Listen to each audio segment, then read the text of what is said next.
This happened a week before our wedding, and I was already starting to get tired of hearing, "Lord Tom, well, you took the weight on yourself," or variations on this theme. I admit I felt the same way. Stephanie is stunning. She looks like a swimsuit model, with long blonde hair and icy blue eyes. I'm, well, pretty cute and pretty fit, but not in her league. Well, again, even I say it. It's not so much the comments that bother me, but the fact that Stephanie seemed to enjoy them. I was hoping for at least some kind of protection or support, maybe that she was just as lucky or that I was a great guy. But none of that came. I wondered if she agreed with their assessment, and if so, where we would be in the future. I'm already uncomfortable with the amount of male attention she attracts, and the fact that she either encourages it or claims not to notice it. Then there was Aiden, who always remained in the background, but my future wife assured me that he was just a family friend. Our conversations became more and more one-sided, and more attention was paid to her. At first I chalked it up to the stress of the wedding and becoming a bride. However, in many ways this is self-hypnosis.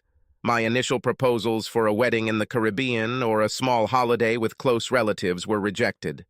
The wedding went far beyond our original plans and budget.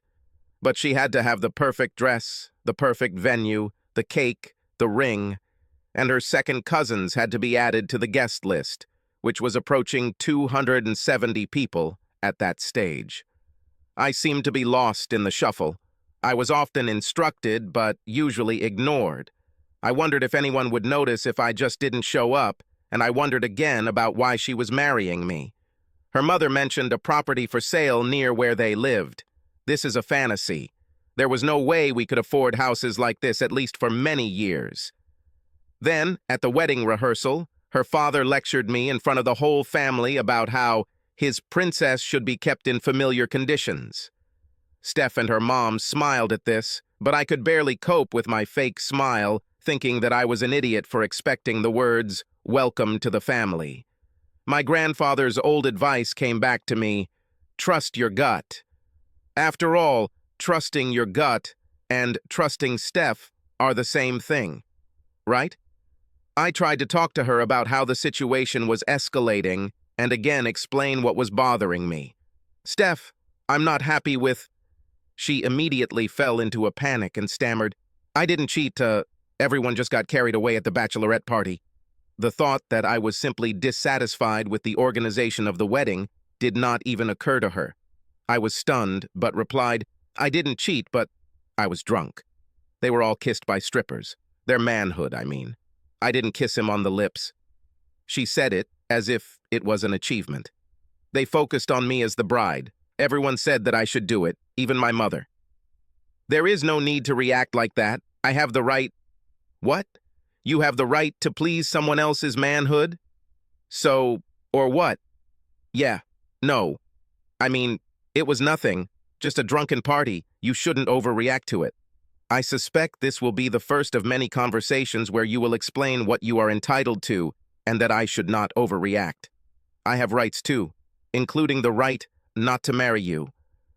Don't be ridiculous. Everything is already organized. Except for the groom, who must be important to you. But I'm sure Aiden will arrange everything. This is just the last straw, Steph. You didn't listen to me for weeks, deliberately flirted and behaved like a self-sufficient princess. Well, now you can do things your way if I'm not around. She was furious. How dare I treat her like this? I must become a man, not be a weakling. We will deal with all this later, and the wedding must take place.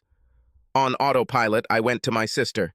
She is a formidable woman, and I expected scolding from her after repeating my sad story. She just smiled, and then the smile grew into laughter. "Thank you. I never liked that arrogant bitch. I knew that in the end, you will achieve your goal, brother. Grandfather will be proud of you. In any case, she overestimates her own weight. You are too good for her." Subscribe to our channel so that your second chaff doesn't cheat on you, and go ahead and listen to the next story, because this story is nothing compared to the next one. If you're under 18, don't even think about listening to the next one.